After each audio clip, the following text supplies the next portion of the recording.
The Hex of Hollowfang. Kasha Winter had never believed in bloodline curses until she saw her name written in a book that predated her birth. The ink gleamed under the candlelight. The floorboards creaked though she stood alone. And then, behind her, a voice low, rich, edged with something ancient. "Your family tried to bury me," he murmured, stepping from the dark, golden eyes gleaming. "But you just dug me up." Chapter 1. The Unearthing of Secrets. The attic air hung thick with dust motes, dancing in the lone shaft of sunlight that pierced the gloom. Kasha Winter, her silver hair pulled back in a loose braid that tickled her shoulder blade, coughed, waving a gloved hand in front of her face. 58 years, and she still hadn't gotten used to the musty smell of her ancestral home. Winter House, they called it, though house felt far too modest a term for the sprawling, Gothic structure that perched on the cliffs overlooking the tempestuous sea. It was more of a mausoleum, really, a repository of secrets and shadows. She was here, in the suffocating heat of the attic, on a mission. Her sister, Alara, always the dramatic one, had insisted their mother, recently deceased, had hidden something of vital importance up here. Something pertaining to their cursed lineage, as Alara liked to put it.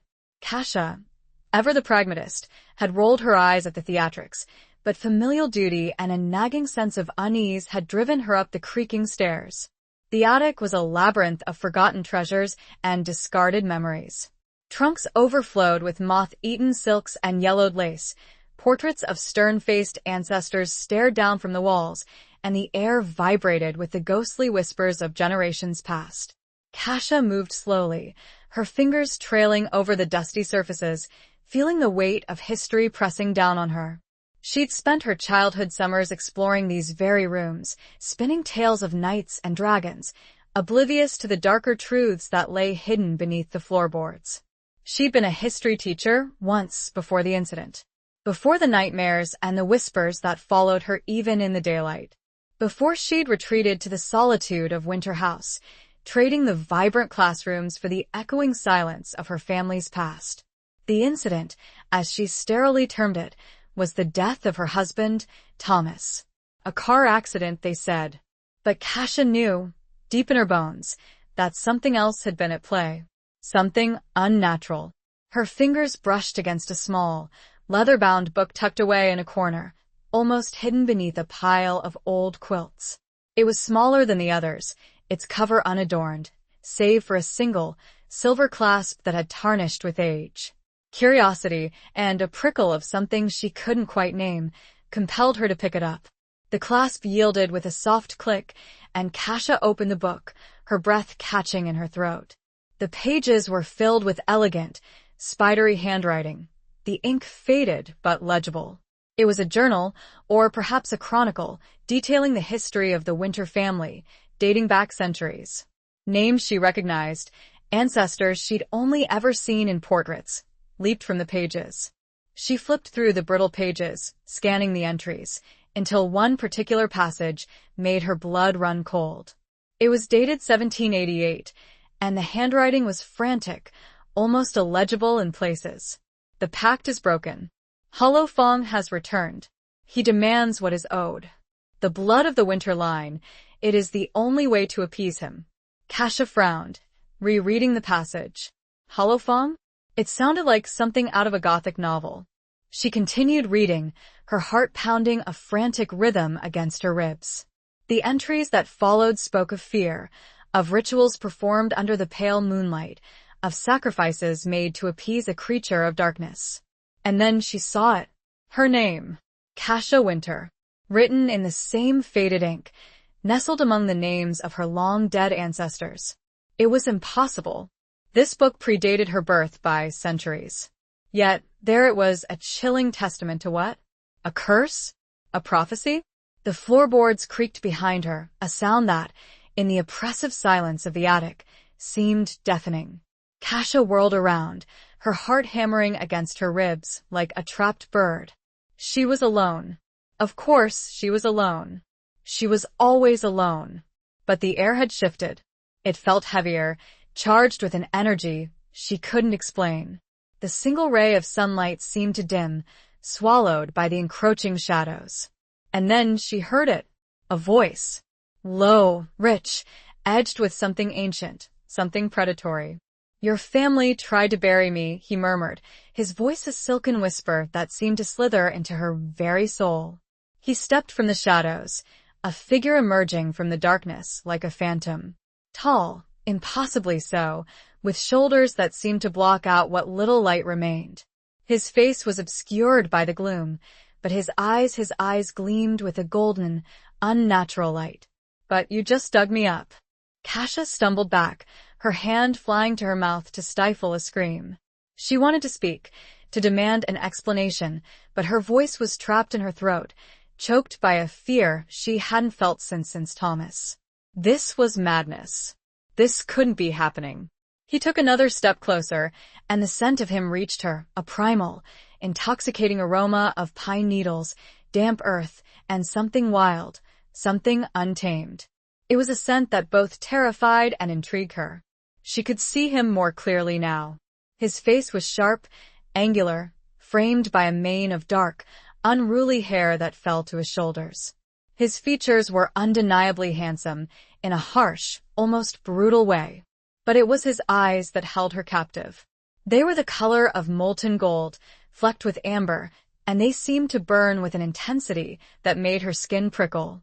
He was a predator, that much was clear. But there was something else there, too. A hint of sadness? Of loneliness? Who are you?" She finally managed to whisper, her voice trembling.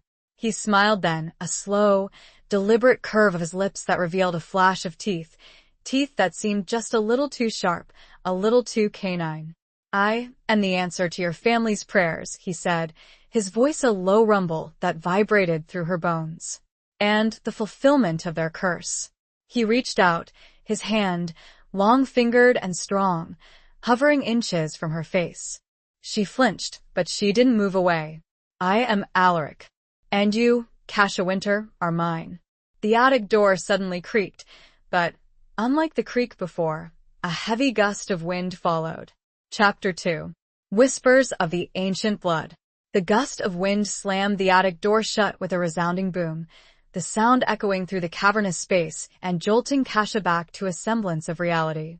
She blinked, momentarily disoriented, the image of Alaric, his golden eyes burning into hers, still imprinted on her mind.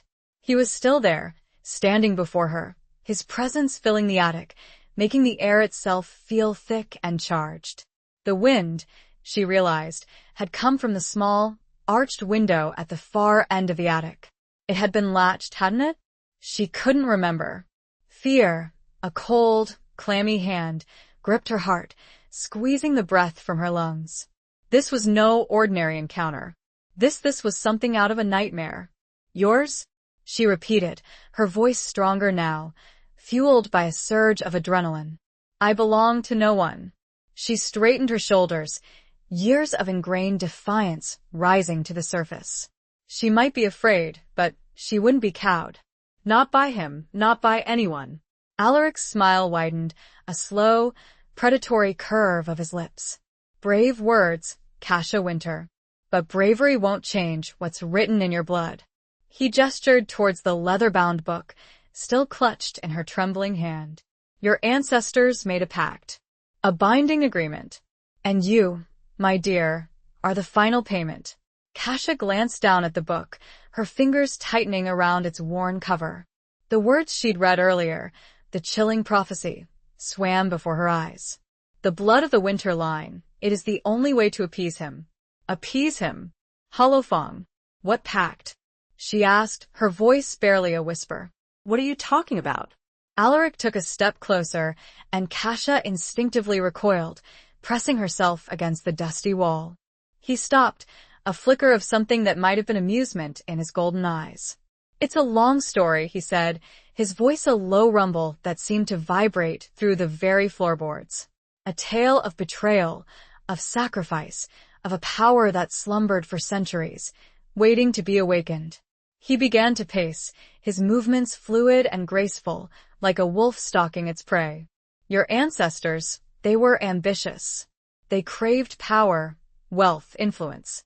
They sought it in the old ways, in the forbidden magic that flowed beneath the surface of this land. They found me. He paused, his gaze locking with hers. Or, rather, they found what remained of me. A fragment of my essence, trapped, bound by ancient rituals. They offered me a deal. Freedom, in exchange for services rendered. Services? Kasha repeated, her mind struggling to grasp the enormity of what he was saying. This was insane. This was the stuff of legends, of fairy tales. Power, Alaric said, his voice laced with a hint of bitterness. They wanted power, and I gave it to them. For a time, the Winters prospered. Their enemies crumbled before them. Their coffers overflowed. But power, like any wild thing, demands a price. He stopped pacing and turned to face her, his golden eyes burning with an intensity that made her skin prickle. The price was their blood. A life for a life. A sacrifice, made every generation, to keep the pact sealed. To keep me satisfied. And my family, they agreed to this? Kasha asked, her voice trembling. She couldn't reconcile the image of her ancestors, the stern-faced men and women in the portraits downstairs, with the monstrous bargain Alaric was describing. They did, Alaric said, his voice devoid of emotion. Until your great-grandmother is sold. She refused to play her part. She tried to break the pact. To banish me back to the shadows. He laughed, a harsh, humorless sound that sent shivers down Kasha's spine. She failed, of course. But she managed to weaken the binding. To disrupt the flow of power. For generations, the pact lay dormant, a forgotten whisper in the annals of your family history. Until now, Kasha whispered, the realization hitting her with the force of a physical blow. Until you, Alaric confirmed, his gaze unwavering. You, Kasha Winter, are the last of your line. The final sacrifice. The one who will restore the balance. The one who will set me free. He reached out, his hand hovering inches from her cheek. Kasha flinched, but she didn't move away. His touch, she knew, would be the end of her. Or perhaps the beginning of something far worse. But, my name. In the book. It was written centuries ago, she stammered, desperate to find a flaw in his logic, a loophole in this terrifying reality. Alaric's smile was enigmatic. Time, he said, his voice a silken whisper, is a fluid thing, Kasha. Especially for those who dwell in the shadows. Your destiny was written long before you were born. It was inevitable. The wind picked up, rattling the old window panes. The setting sun created strange shapes on the walls of the attic. One particular shadow seemed to grow, and to take on the silhouette of a large wolf. Chapter 3. Shadows in the Moonlit Garden. The shadow of the wolf, elongated and distorted by the fading light, seemed to pulse with a life of its own. Kasha stared at it, mesmerized and terrified, her mind struggling to reconcile the image with the man standing before her. Alaric, a creature of myth, of legend, made flesh. And she, the unwilling object of his ancient claim. He saw the direction of her gaze, a flicker of amusement crossing his features. Don't be afraid, Kasha, he murmured, his voice a low, soothing rumble that seemed to bypass her ears and resonate directly within her bones. The wolf is merely a part of me, a reflection of the power that flows through my veins. He turned slightly, and as he did, the shadow shifted, shrinking back into the darkness, as if retreating into the recesses of his being. The illusion, if it was an illusion, was gone. But the fear, the primal, instinctive terror, remained. I don't understand, Kasha stammered, her voice trembling. Why me? Why now? Alaric took a step closer, his presence overwhelming in the confined space of the attic. Because the time is right, he said, his golden eyes locking with hers. The veil between worlds is thin. The old magic is stirring. And you, Kasha Winter, are the key. He reached out and gently touched her cheek, his fingers surprisingly warm against her skin. Kasha flinched, but she didn't pull away. There was a strange magnetism to him, a pull that both terrified and intrigued her. It was the same feeling she'd had when she'd first seen him, a mixture of fear and fascination. "I won't hurt you," he said, his voice soft, almost tender. "Not unless you force me to." Kasha searched his eyes, trying to find a flicker of deceit, a hint of the monster he claimed to be. But all she saw was a deep, ancient weariness, a loneliness that mirrored her own. It was a loneliness she'd carried since Thomas's death, a void that had seemed impossible to fill. "Until now. What do you want from me?" she asked, her voice barely a whisper. "I want what was promised," he replied, his gaze unwavering. "I want my freedom. And I want you, Kasha. Not just as a sacrifice, but as a companion, a partner." The word hung in the air between them, heavy with unspoken meaning. Companion. Partner. The idea was both absurd and alluring. To share her life with this creature, this being of darkness and power, it was madness. "And yet I need time," she said, her voice shaking. "Time to think, to understand." Alaric nodded, a slow, deliberate movement of his head. "You have time," he said, "but not much. The forces that bind us are growing stronger. The pull of destiny is relentless." He stepped back, creating a space between them, a space that felt both welcome and empty. "I'll leave you now," he said, "but I'll be close, watching, waiting." He turned to leave, his movements fluid and silent, like a shadow melting into the darkness. But at the doorway, he paused, glancing back at her over his shoulder. "Don't try to run, Kasha," he said, his voice a low warning. "There's nowhere you can go that I won't find you. You are bound to me, by blood and by fate." And with that, he was gone, vanished into the shadows of the attic, leaving Kasha alone with her thoughts, her fears, and the chilling certainty that her life had irrevocably changed. She sank to the floor, her legs no longer able to support her weight. The leather-bound book slipped from her grasp, falling open to the page with her name. Kasha Winter. The final payment. The one who would set him free. The attic was silent now, save for the creaking of the old house and the whisper of the wind through the cracked window panes. But the silence was deceptive. Kasha knew, with a chilling certainty, that she was no longer alone. Alaric was out there, somewhere, watching, waiting. She spent the rest of the evening in the small, cluttered library on the ground floor, poring over the ancient texts, searching for any mention of Hollowfang, of the pact, of the curse that had seemingly blighted her family for centuries. She found fragments, whispers, hints of a darker history, a history that had been deliberately obscured, buried beneath layers of denial and superstition. As the moon rose, casting long, eerie shadows across the overgrown garden, Kasha found herself drawn to the French doors that led outside.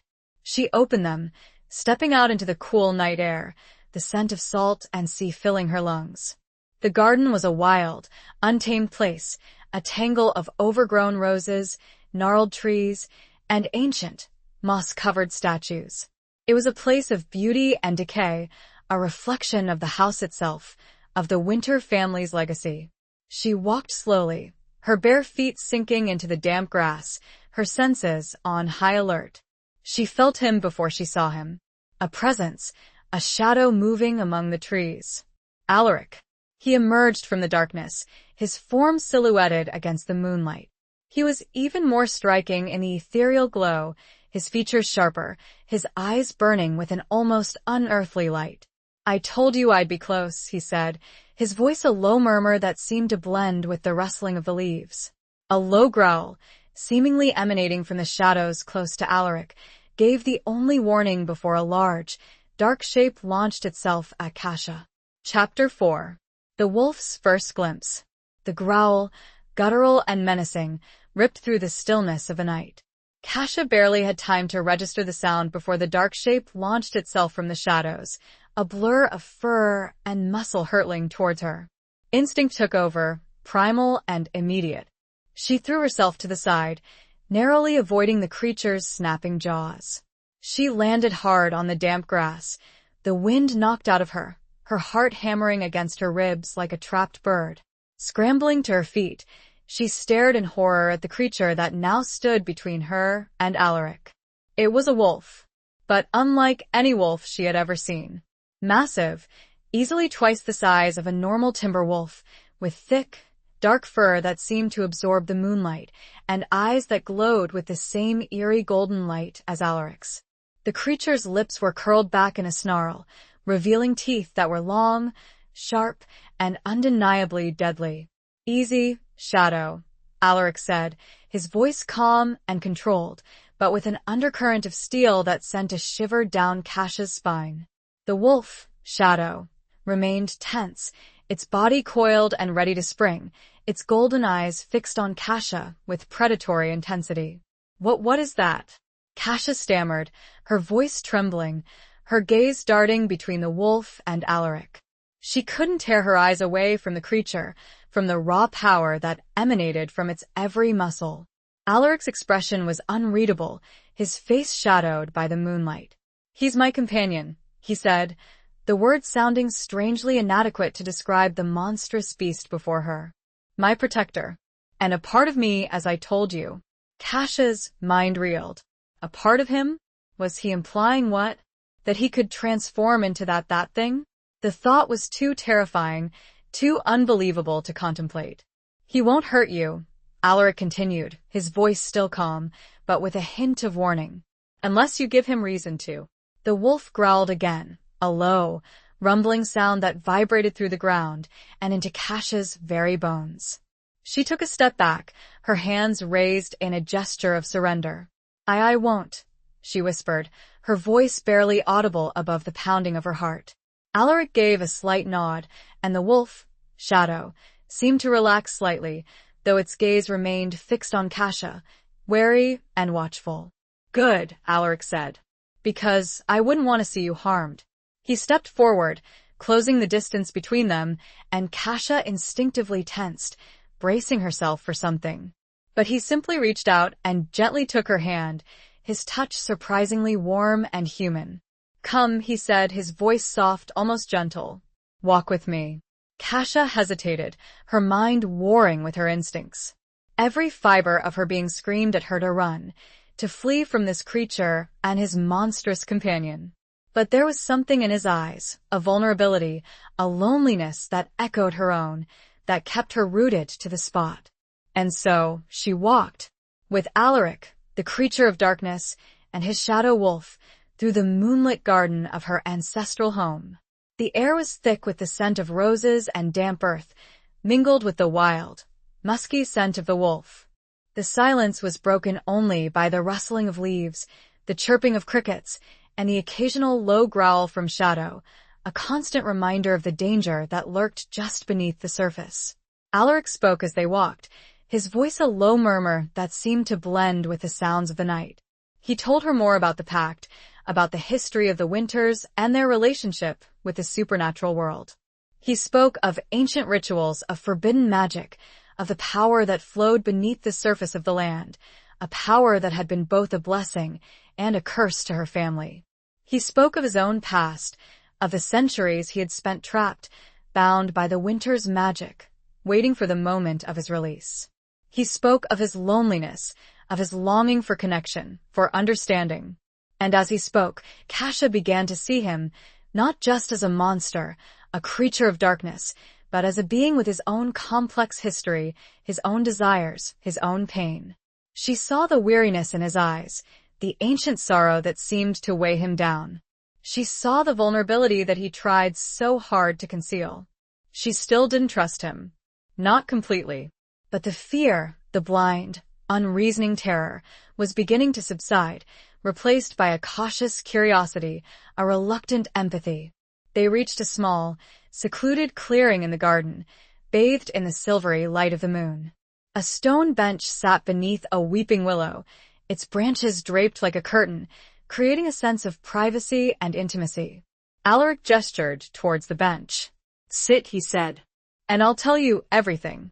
Kasha hesitated for a moment, then slowly sat down on the cold stone, her body tense, her senses on high alert. Shadow, the wolf, settled down beside Alaric, his golden eyes fixed on her, watchful and unwavering. A single, perfect white rose lay on the bench, seemingly placed there deliberately. It was a type Kasha had never seen in the garden before.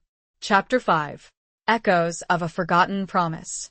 The white rose, impossibly pristine against the weathered stone of the bench, caught Kasha's eye.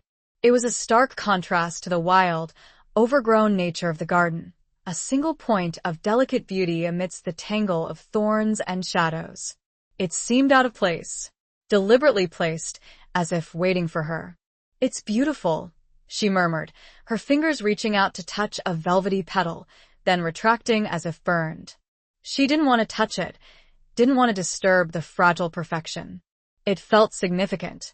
Alaric followed her gaze, a faint smile playing on his lips. "It is," he agreed, his voice soft. "A rare bloom. They call it the moon's whisper." Kasha glanced at him, questioning. "Moon's whisper?" He nodded. "Legend says it only blooms under the full moon, in places where the veil between worlds is thin." He paused, his golden eyes meeting hers. "Like this place. Like tonight." The air around them seemed to shimmer, charged with an energy Kasha couldn't explain. The moonlight seemed to intensify, bathing the clearing in an ethereal glow. She felt a strange pull, a sense of connection to this place, to this moment, to him. "You said you'd tell me everything," she reminded him, her voice a little unsteady. She needed to anchor herself, to hold onto the reality of the situation, however strange and unsettling it might be. Alaric settled down beside her on the bench, careful to keep a respectful distance. Shadow, the wolf, remained at his feet, a silent, watchful presence. The creature's golden eyes, so similar to Alaric's, never left Kasha. "The pact," Alaric began, his voice low and resonant, "was forged centuries ago between your ancestor, Edric Winter, and me. Or, rather, what I was then.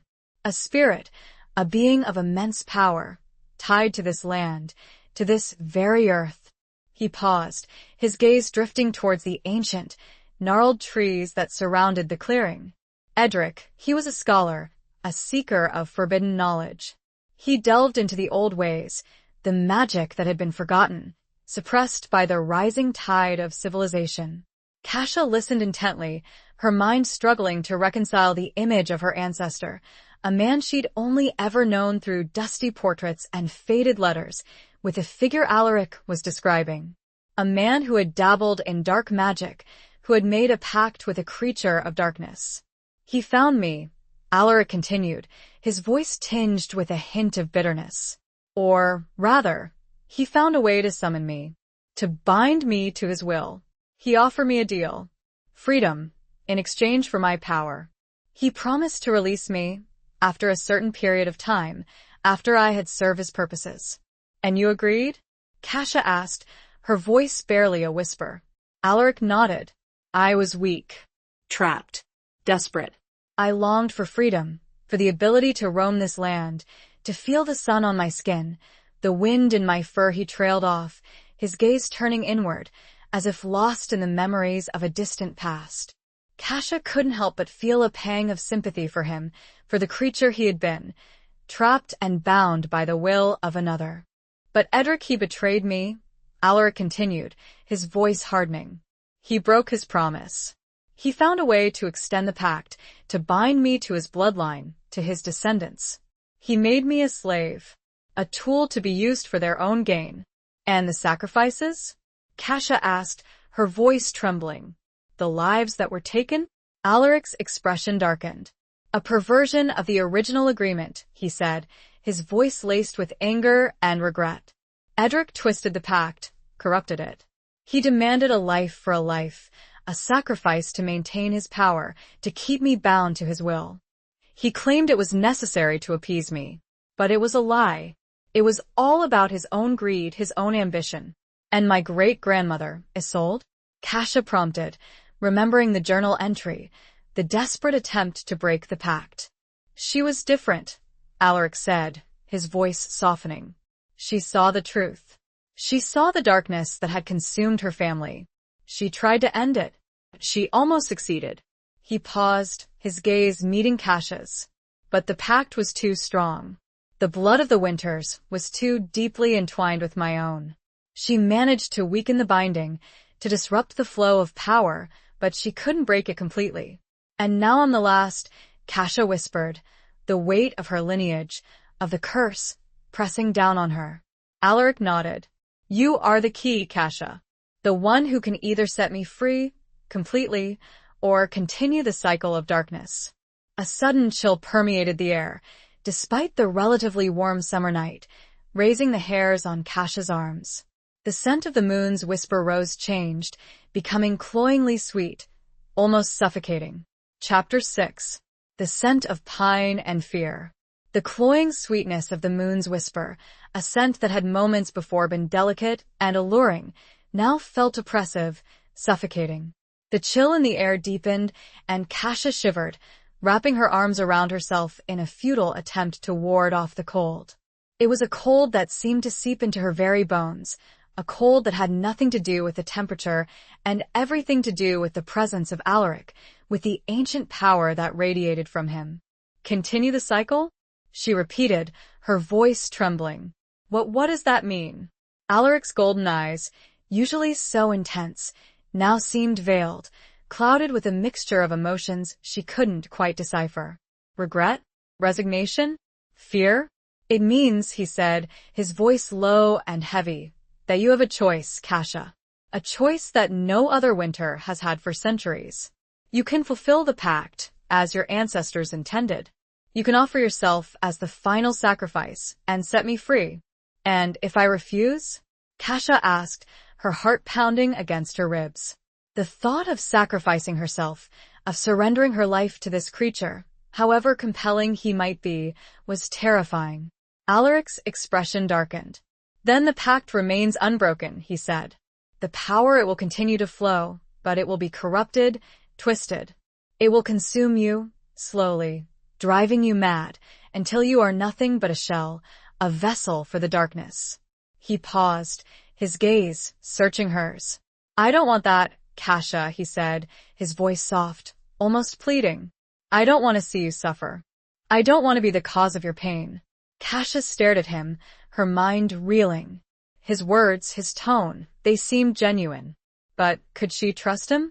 Could she trust a creature who had been bound by her ancestors, who had been forced to participate in their dark rituals, their sacrifices? There has to be another way, she said, her voice desperate.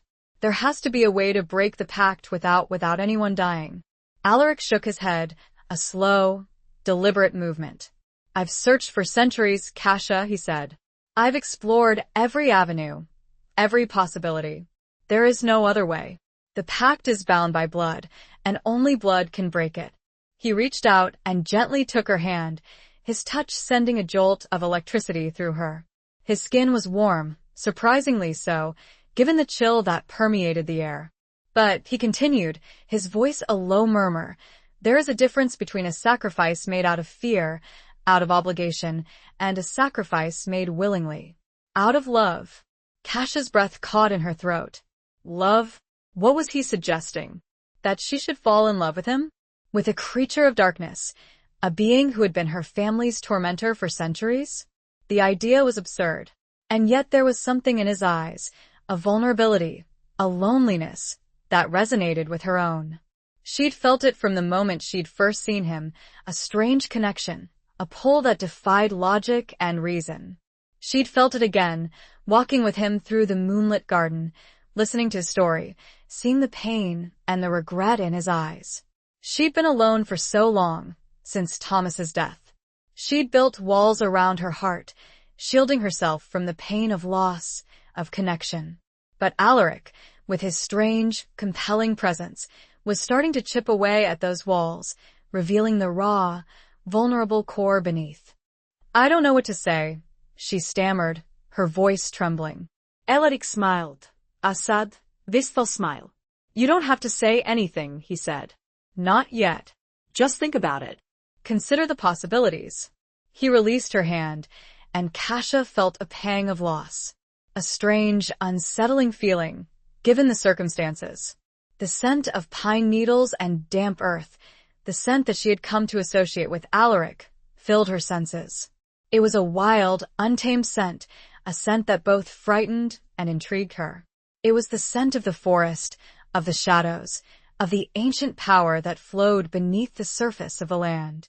Shadow, the wolf, rose to his feet, stretching his massive body and letting out a low yawn. He nudged Alaric's hand with his head, as if seeking reassurance. Alaric stroked the wolf's thick fur, his touch gentle and affectionate. "We should go," Alaric said, his voice returning to its usual low rumble. "It's getting late, and you need to rest."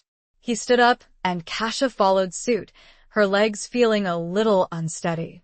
The encounter, the revelations, the sheer weight of the situation had left her drained, both physically and emotionally. They walked back towards the house, Shadow padding silently beside them. The moon was high in the sky, casting long, eerie shadows across the garden. The air was still, the silence broken only by the rustling of leaves and the distant sound of the waves crashing against the cliffs. As they approached the French doors, Kasha heard a distinct sound coming, not from the garden, but from inside Winter House. It sounded like a muffled sob. Chapter 7. A Dance with Forbidden Longing. The muffled sob, a sound of distress and despair, cut through the quiet night. Kasha froze, her hand instinctively reaching out to grasp Alaric's arm. He, too, had heard it, his head cocked slightly, his golden eyes narrowed in concentration. Shadow, the wolf, let out a low growl, his body tensing, his senses on high alert. "What is it?" Kasha whispered, her voice trembling. The sound had come from inside the house, from one of the upper floors. Alaric's expression was grim. "I don't know," he said, his voice a low murmur. "But it doesn't sound good." He gently disengaged his arm from her grasp, his touch lingering for a moment longer than necessary. "Stay here," he said. "I'll go check it out." Kasha hesitated. The thought of being left alone, in the darkness, with the chilling knowledge of the pact, of Alaric's true nature, was terrifying. But she also knew that she couldn't go with him. Not yet. She needed time to process everything, to come to terms with the reality of her situation. "Be careful," she whispered, her voice barely audible.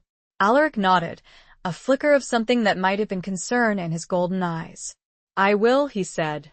"And you, Kasha, lock the doors. And don't open them for anyone. Except me." He turned and moved towards the house, Shadow following close at his heels.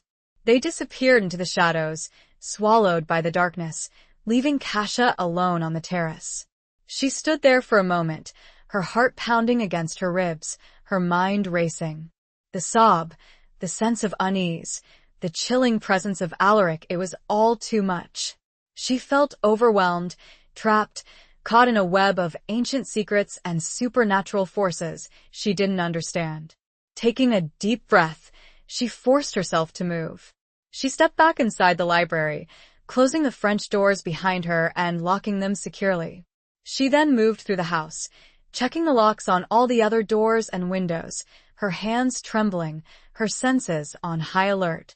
The house was silent now, save for the creaking of the old timbers and the whisper of the wind through the cracks in the walls.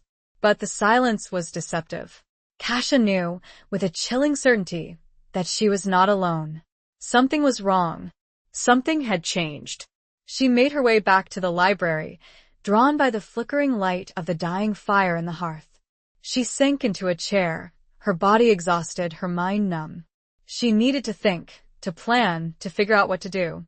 But her thoughts kept returning to Alaric, to his words, his touch, his eyes, to the strange, unsettling connection she felt with him.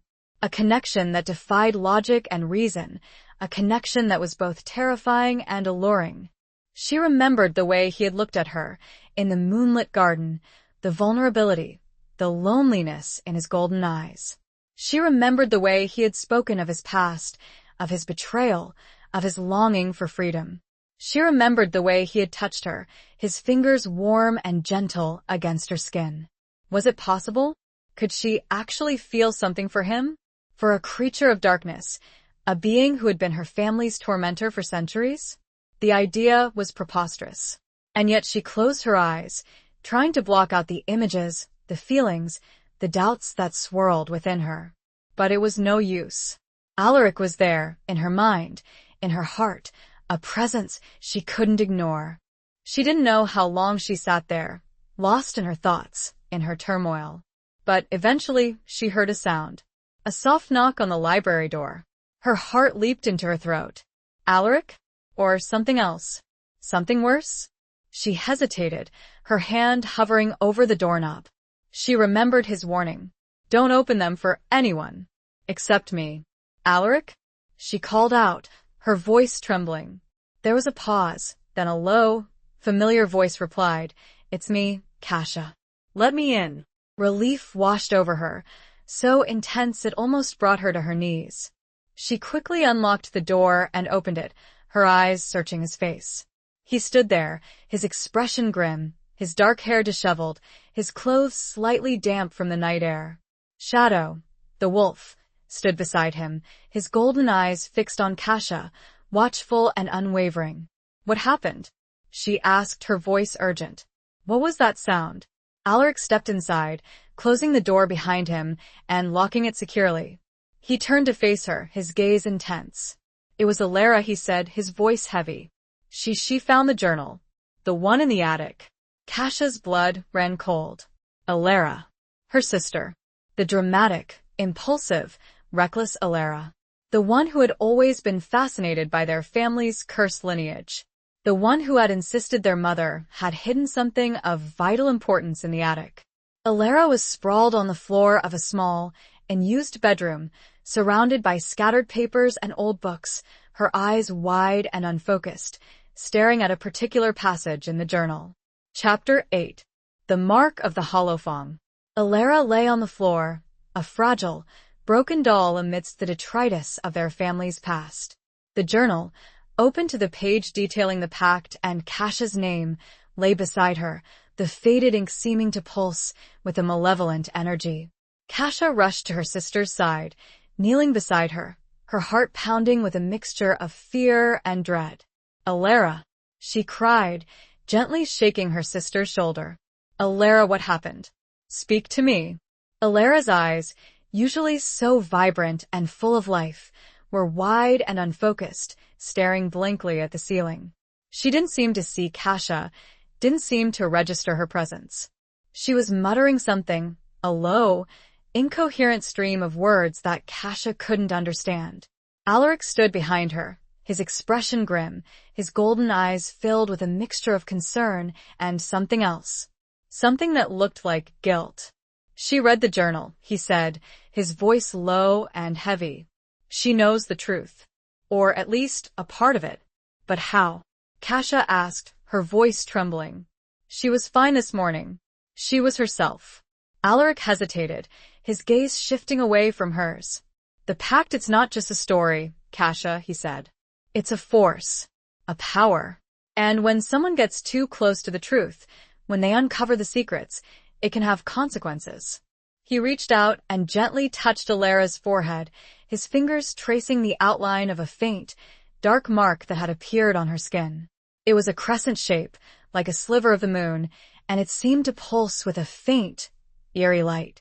Kasha gasped, recoiling from the sight. What is that?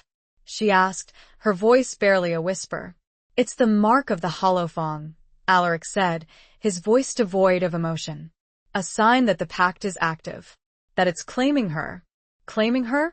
Kasha repeated, her mind struggling to grasp the enormity of what he was saying. But she's not the last of the line. I am. Alaric shook his head, a slow, deliberate movement.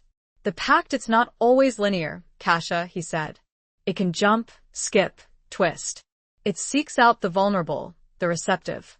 And Alara, with her fascination with the supernatural, with her belief in the curse, she made herself a target.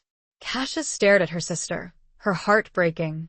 Alara, always the dramatic one, always the one who craved excitement and adventure. She had sought out the darkness, and now, it seemed, the darkness had found her. Can you help her? Kasha asked, her voice desperate. Can you do something? Alaric's expression was conflicted. I can try, he said. But the pact, it's strong. and it's not easily broken. He knelt beside Alara, his hand hovering over the mark on her forehead. He closed his eyes, his face taking on a look of intense concentration. He began to chant, a low, guttural murmur in a language Kasha didn't understand. It was an ancient tongue, a language of power, of magic. The air around them seemed to shimmer, charged with an energy that made Kasha's skin prickle. The mark on Alara's forehead pulsed with a brighter light, then slowly began to fade. Alara stirred, her eyes fluttering open.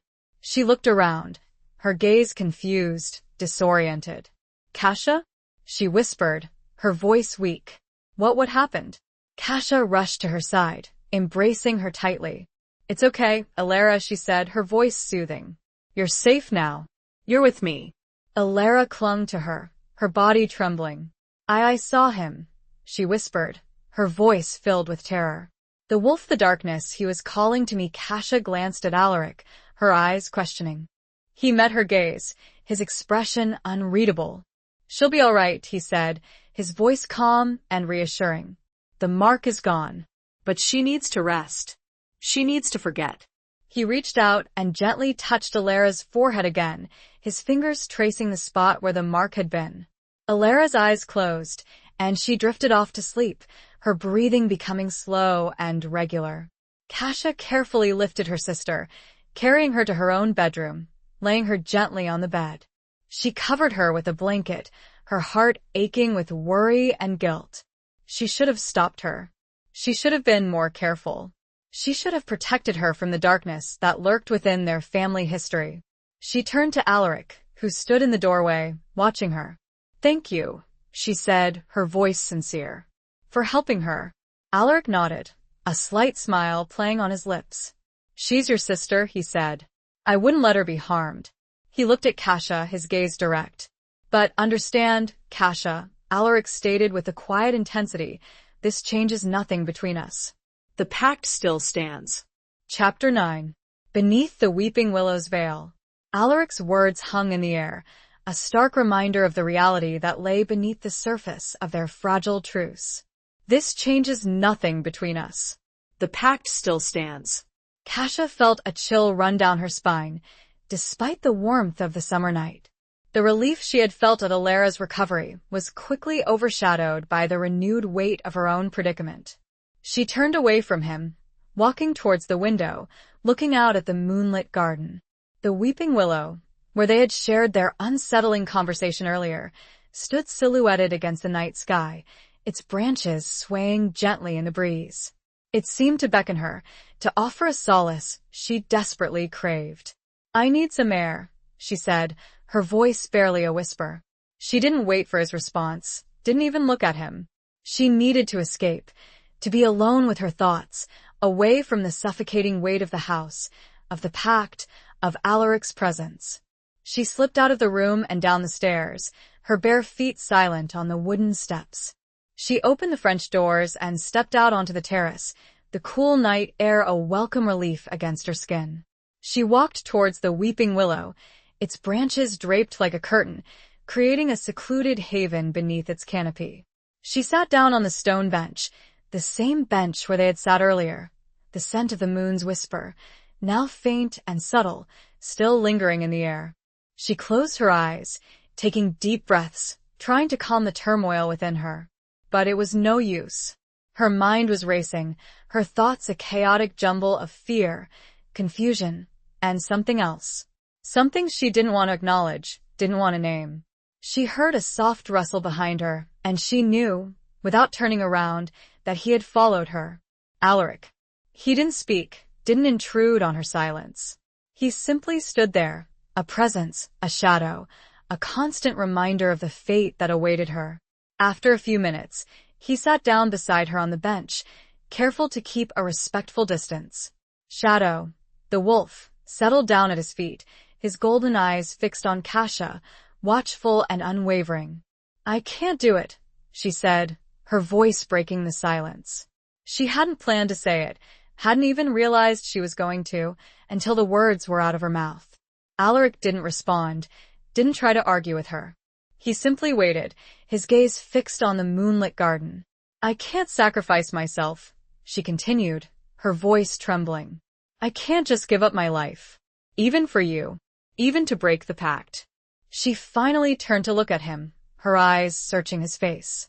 I know you've suffered, she said. I know you've been wronged. But I can't.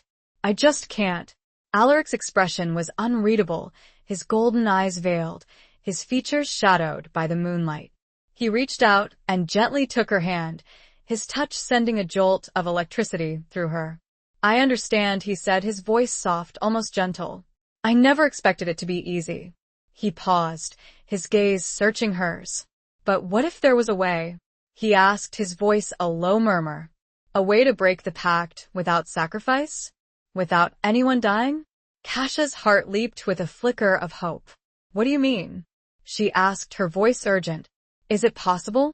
Alaric shook his head, a slow, deliberate movement. I don't know, he said. I've searched for centuries, as I told you. I've found nothing. But there might be something. Something I've overlooked. Something hidden, buried deep within the lore. He released her hand, and Kasha felt a pang of disappointment. A strange, unsettling feeling, given the circumstances. There's an old legend, he continued, his voice thoughtful. A story about a counterpact. A way to reverse the binding, to undo the magic. But it's just a story. A whisper in the darkness. Tell me, Kasha said, her voice desperate. Tell me everything. Alaric hesitated, his gaze drifting towards the ancient, gnarled trees that surrounded the clearing. It speaks of a ritual, he said. A ritual that must be performed under the full moon, in a place of power, where the veil between worlds is thin. He paused, his gaze meeting hers. It requires a sacrifice, he said, his voice heavy. But not of blood. Of something else. Something more precious. What? Kasha asked, her heart pounding. What kind of sacrifice? Alaric was silent for a long moment before he finally met Kasha's questioning gaze. His voice, when he spoke, was barely above a whisper. A bond, he said. A soul bond. Chapter 10. The Hunter's Snare Unveiled. A soul bond. The words hung in the air, heavy with unspoken meaning, with ancient magic, with a sense of inevitability that made Kasha's breath catch in her throat. She stared at Alaric, her mind reeling, trying to grasp the implications of what he was suggesting. A soul bond? She repeated, her voice barely a whisper. What does that mean? Alaric's golden eyes, usually so intense, now seemed veiled, clouded with a mixture of emotions she couldn't quite decipher. Hesitation? Uncertainty? Perhaps even fear? It's an ancient ritual, he said, his voice low and resonant. A binding of two souls, a merging of their essences. It's a connection that transcends the physical, that transcends life itself. He paused, his gaze searching hers. It's a powerful magic, Kasha, he said. A dangerous magic. It can create a bond that is unbreakable, a bond that can last for eternity. Kasha's heart pounded against her ribs. A bond that is unbreakable. A bond that can last for eternity. The thought was both terrifying and intriguing. To be bound to Alaric, to this creature of darkness and power, for all time? It was madness. And yet, she remembered the strange connection she had felt with him from the moment she had first seen him. The pull, the attraction, the sense of recognition, as if she had known him, somewhere, sometime before. Was it the pact? Or was it something more? Who would be bonded? She asked, her voice trembling. She already knew the answer. She could feel it in her bones, but she needed to hear him say it. Alaric gaze met hers, unwavering. You and I, Kasha, he said. It's the only way to break the pact, to sever the connection between my essence and the blood of the winters, without sacrifice. Kasha stared at him, her mind a whirlwind of conflicting emotions. Fear, doubt, confusion, and a strange, unsettling sense of rightness. As if this was the path she was meant to take, the destiny she was meant to fulfill. But what would it entail? She asked, her voice hesitant. What would happen to us? Alaric reached out and gently took her hand, his touch sending a jolt of electricity through her. His skin was warm, surprisingly so, given the chill that still permeated the air from the earlier events with Alara. "We would be connected," he said, his voice soft. "On every level. We would share each other's thoughts, each other's feelings, each other's essence. We would be one." He paused, his gaze searching hers. "It's not something to be taken lightly, Kasha," he said. "It's a commitment, a bond that cannot be broken. Are you willing to risk it?" Kasha didn't answer. She couldn't. Her mind was too full, her emotions too raw. She needed time to think, to process, to understand. Suddenly, a twig snapped in the undergrowth nearby, a sharp, distinct sound that broke the silence of the night. Shadow, the wolf, let out a low growl, his body tensing, his golden eyes fixed on a point in the darkness beyond the weeping willow's canopy. Alaric's expression hardened, his gaze shifting from Kasha to the source of the sound. He stood up, his movements fluid and graceful, like a predator preparing to strike. "Someone's there," he said, his voice a low warning. "Stay here." He moved towards the edge of the clearing, Shadow padding silently beside him. They disappeared into the shadows, swallowed by the darkness, leaving Kasha alone on the bench. She sat there, her heart pounding, her senses on high alert. Who was out there? And what did they want? She waited, her body tense, her ears straining for any sound. The silence stretched, broken only by the rustling of leaves and the distant hooting of an owl. Then she heard it. A voice. A man's voice, unfamiliar, yet with a sinister undertone. "Well, well, well," the voice said, dripping with sarcasm. "What have we here?" A winter and her pet wolf. A figure emerged from the shadows, stepping into the moonlight. He was tall and lean, with a cruel face and cold, calculating eyes. He was dressed in dark clothing, and he carried a crossbow in his hand, the weapon gleaming ominously in the pale light. Behind him, two more figures emerged, also dressed in dark clothing and armed with crossbows. Hunters. Kasha recognized the type. She'd seen them before, in the village, whispered about in hushed tones. Men who hunted creatures. Creatures like Alaric. The lead hunter smiled, a cruel, predatory smile that sent a shiver down Kasha's spine. "We've been tracking you for weeks, Wolf," he said, his voice dripping with malice. "And now we've finally found you. And your little friend." He raised his crossbow, aiming it directly at Kasha. Time to end the Hollowfang's legacy, once and for all. Before Kasha could react, before she could even scream, a dark shape launched itself from the shadows, a blur of fur and muscle, intercepting the hunter's aim. Shadow. Chapter 11. Broken Bonds and Bitter Truths. Shadow's attack was swift and brutal. He slammed into the lead hunter, knocking him off his feet, sending the crossbow flying harmlessly into the undergrowth. The other two hunters reacted instantly, raising their own crossbows and firing. Kasha screamed, scrambling to her feet, her eyes wide with terror. She watched in horror as one of the bolts struck Shadow in the shoulder, drawing a yelp of pain from the massive wolf. He staggered but didn't fall. He turned on the hunters, his golden eyes blazing with fury, his fangs bared in a terrifying snarl. Alaric emerged from the shadows, his face a mask of rage. He moved with incredible speed, a blur of motion, disarming one of the hunters with a swift, precise strike. He grabbed the man's crossbow, snapping it in two as if it were a twig. The remaining hunter, his face pale with fear, turned to flee, but Alaric was too fast. He grabbed the man by the throat, lifting him off the ground with one hand. "Who sent you?" Alaric demanded, his voice a low, guttural growl that sent shivers down Kasha's spine. "Tell me." The hunter gasped, his eyes bulging, his hands clawing at Alaric's grip. "The order," he choked out. "The order of the silver. Thorn, they know what you are." Alaric's grip tightened. "The order?" he repeated, his voice laced with a mixture of anger and something else. Something that sounded like fear. "They still exist?" He threw the hunter to the ground, the man landing with a sickening thud.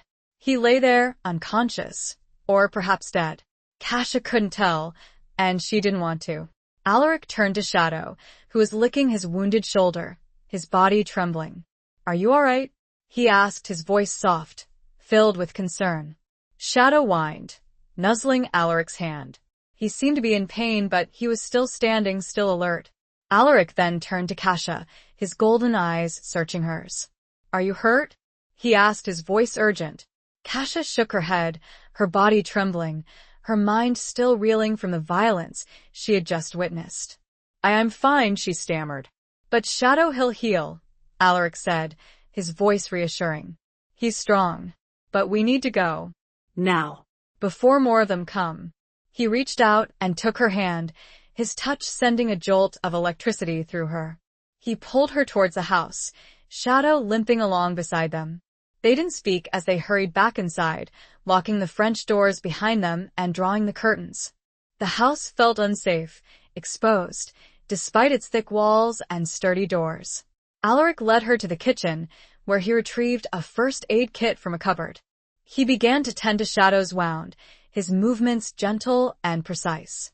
Kasha watched him, her mind still racing. The Order of the Silver Thorn. She'd heard whispers of them. In the village, rumors of a secret society dedicated to hunting monsters. Creatures like Alaric. "Who are they?" she asked, her voice hesitant. "This order?" Alaric didn't look up from his task, his expression grim. "An ancient organization," he said, his voice low. "Founded centuries ago, to combat the supernatural. To hunt down creatures like me." He paused, his gaze meeting hers. "They were responsible for much of the suffering my kind endured," he said, his voice laced with bitterness. "They were ruthless, relentless. They believed they were doing God's work." "And they know about you?" Kasha asked, her voice trembling. "They know about the pact?" Alaric nodded, a slow, deliberate movement. "It seems so," he said. "And they'll stop at nothing to end it. To destroy me. And anyone connected to me." The implication of his words hit Kasha with the force of a physical blow. She was connected to him. By the pact, by the proposed soul bond, by the very fact that she knew his secret. She was a target. "We need to leave," she said, her voice urgent. "We need to get away from here." Alaric looked up at her, his golden eyes filled with a mixture of emotions. Determination, resolve, and something else. Something that looked like regret. "Yes," he said. "We do. But where can we go? They'll be looking for us. Everywhere." He paused, his gaze searching hers. "There's only one place I can think of," he said. "A place where we might be safe. A place hidden from the world." He turned to the window, staring at the moon. "The sanctuary," he whispered. "But getting there will force me to reveal a truth I've kept from you, Kasha." Chapter 12. The Howl of a Distant Past. Alaric's words, whispered with a gravity that sent a fresh wave of unease through Kasha, hung in the air. "A truth I've kept from you." What could be worse than what she already knew? Than werewolves, ancient packs, and murderous hunters? She braced herself, a knot forming in her stomach, a sense of foreboding settling over her. "What truth?" she asked, her voice barely above a whisper, her gaze locked on his. He turned from the window, the moonlight casting his face in sharp relief, highlighting the lines of worry etched around his eyes, the grim set of his mouth. He looked older, somehow. More burdened. "The sanctuary," he began, his voice low and resonant, "is not just a place, Kasha. It's a refuge. A haven for my kind. For werewolves." Kasha's breath caught in her throat. She'd suspected, of course, that he wasn't the only one. The shadow wolf, Shadow, was proof enough of that. But to hear it confirmed, to hear him speak of a whole community of creatures like him, it was unsettling. "There are others?" she asked, her voice trembling. Alaric nodded, a slow, deliberate movement. "Many others," he said, "scattered across the world, hidden in the shadows, living in secret. The sanctuary is one of the few places where we can be ourselves, where we can be safe." He paused, his gaze searching hers. "But to get there," he continued, "we need to travel in a way that you might find difficult to accept." Kasha frowned, her mind racing. What could he mean? How could they possibly travel in a way that was more unsettling than the reality she was already facing? What way? She asked, her voice hesitant. Alaric took a deep breath, his chest expanding, his shoulders squaring. He looked at her, his golden eyes burning with an intensity that made her skin prickle. We need to shift, he said, his voice a low rumble. We need to transform. Into our wolf forms. Kasha stared at him, her mind reeling. She'd seen Shadow. She'd witnessed his power, his ferocity. She'd even entertained the terrifying thought that Alaric could transform into that. But to actually hear him say it, to hear him propose that she somehow participate in that transformation, it was beyond comprehension. I don't understand, she stammered, her voice trembling. How is that possible? I'm human. Alaric's expression softened, a flicker of understanding, of empathy, in his golden eyes. The pact, Kasha, he said, his voice gentle. It's changed you. It's connected you to me, to my essence. You have the potential, the ability to shift. But I've never, Kasha began, her voice trailing off. She'd never felt anything, any indication, any hint of a wolf within her. It's dormant, Alaric said, as if reading her thoughts. Suppressed. But it's there. And I can help you awaken it. I can guide you through the transformation. He reached out and gently took her hand, his touch sending a jolt of electricity through her. It was a familiar sensation by now, but this time, it was different. It was stronger, more intense, as if a current was flowing between them, connecting them on a deeper level.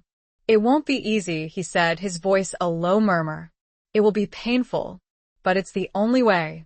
The only way to reach the sanctuary, to escape the hunters, to break the pact. Kasha stared at him, her mind a whirlwind of conflicting emotions. Fear, doubt, disbelief, and a strange, unsettling sense of curiosity. A part of her, the part that had always been drawn to the unknown, to the mysteries of the world, was intrigued. A part of her wanted to experience it, to feel the power, the freedom, the wildness that he spoke of. But the fear was stronger. The fear of the pain, of the unknown, of losing herself in the transformation. I don't know if I can, she whispered, her voice trembling. Alaric's grip on her hand tightened, his touch reassuring. You can, Kasha, he said, his voice firm. I know you can. You're stronger than you think. And I'll be with you. Every step of the way. He paused, his gaze searching hers. Trust me, he said, his voice a low plea. Trust him. A creature of darkness, a being who had been her family's tormentor for centuries. A werewolf. It was madness. And yet she looked into his eyes, into those golden, burning eyes, and she saw something there. Something that transcended the fear, the doubt, the uncertainty. She saw hope, and she saw love. A sudden, distant howl echoed through the night, a mournful, haunting sound that sent a shiver down Kasha's spine. It was a sound of longing, of belonging, of a call to the wild. It was a call that seemed to resonate deep within her soul, a call she couldn't ignore. Chapter 13. A pact forged in moonlight. The distant howl, a symphony of wildness and longing, resonated deep within Kasha, stirring something primal, something ancient, within her soul. It was a call she couldn't ignore, a pull she couldn't resist. It was the call of her own blood, of her own destiny. She looked at Alaric, his golden eyes burning with intensity, with hope, with a love that defied logic and reason. She saw the trust he was placing in her, the vulnerability he was revealing. And she knew, with a certainty that surprised even herself, that she had to trust him. She had to take this leap of faith, this plunge into the unknown. Okay, she whispered, her voice trembling, but firm. I'll do it. I'll shift. A flicker of relief, of gratitude, crossed Alaric's face. He smiled, a slow, genuine smile that transformed his features, making him look almost human. Thank you, Kasha, he said, his voice soft. You won't regret it. He released her hand, and Kasha felt a momentary pang of loss. The connection, the energy that had flowed between them, was severed, leaving her feeling vulnerable, exposed. We need to go outside, Alaric said, his voice returning to its usual low rumble. To a place where we can be unobserved, where the moonlight can reach us. He led her back through the French doors and into the garden, shadow padding silently beside them. The moon was high in the sky, casting long, eerie shadows across the overgrown lawn. The air was still, the silence broken only by the rustling of leaves and the distant sound of the waves crashing against the cliffs. They walked towards the weeping willow, the same place where they had shared their previous conversations, the same place where the hunters had attacked them. But tonight, the atmosphere was different. It was charged with a different kind of energy, an energy of anticipation, of transformation, of magic. Alaric stopped beneath the willow's canopy, its branches draped like a curtain, creating a secluded haven, a sacred space. He turned to face her, his golden eyes glowing in the moonlight. "Are you ready?" he asked, his voice soft. Kasha took a deep breath, trying to calm the frantic beating of her heart. She nodded, her voice failing her. "Close your eyes," Alaric instructed, "and focus on my voice. Listen to the sound of the wind, of the trees, of the wolf within you." Kasha closed her eyes, her body trembling, her mind racing. She focused on Alaric's voice, on his words, on the sounds of the night. She tried to imagine the wolf within her, the wildness, the freedom, the power. "Imagine yourself changing," Alaric continued, his voice a low, hypnotic murmur. "Feel your bones shifting, your muscles stretching, your skin transforming. Feel the fur sprouting, the claws extending, the senses heightening." Kasha felt a strange sensation, a tingling, a warmth, spreading through her body. It started in her extremities, in her fingers and toes, and gradually moved inwards, towards her core. It was uncomfortable, unsettling, but not painful. "Not yet. Embrace the change, Kasha," Alaric urged. "Don't fight it. Let it flow through you. Let it consume you." The tingling intensified, becoming a burning, a stretching, a tearing sensation. Kasha gasped, her body arching, her hands clenching into fists. She felt her bones shifting, her muscles rippling, her skin changing. She heard a low growl, a guttural sound, emanating from her own throat. She felt her teeth lengthening, sharpening, her nails extending into claws. She felt fur sprouting on her skin, thick, dark fur, covering her body. She opened her eyes, and the world exploded into a kaleidoscope of colors, of scents, of sounds. She saw the garden with a clarity, a vividness she had never experienced before. She smelled the damp earth, the roses, the pine needles, with an intensity that was overwhelming. She heard the rustling of leaves, the chirping of crickets, the distant howl of another wolf. She looked down at her hands and saw paws. Large, powerful paws, with sharp, black claws. She looked at her body and saw fur. Thick, dark fur, the color of midnight. She was a wolf. She looked up at Alaric and saw him. He was still human for now, but his eyes, his golden eyes, were filled with a mixture of pride, of joy, of love. "You did it, Kasha," he said, his voice soft, but filled with emotion. "You're beautiful." Kasha let out a howl, a sound of pure joy, of pure freedom, of pure wildness. It was a sound that echoed through the night, a sound that announced her transformation, her rebirth, her acceptance of her destiny. Alaric then closed his own eyes and, with seemingly far less struggle than Kasha, began his own change. She watched, awestruck, as he transformed, taking on a form very similar to Shadow's, but with subtle and unique variations. He opened his golden eyes and gave a short, sharp bark. It was time to go. The two wolves, one slightly limping, turned and, with a final howl to the moon, bounded into the deep forest. Chapter 14. The Gathering Storm of Fate.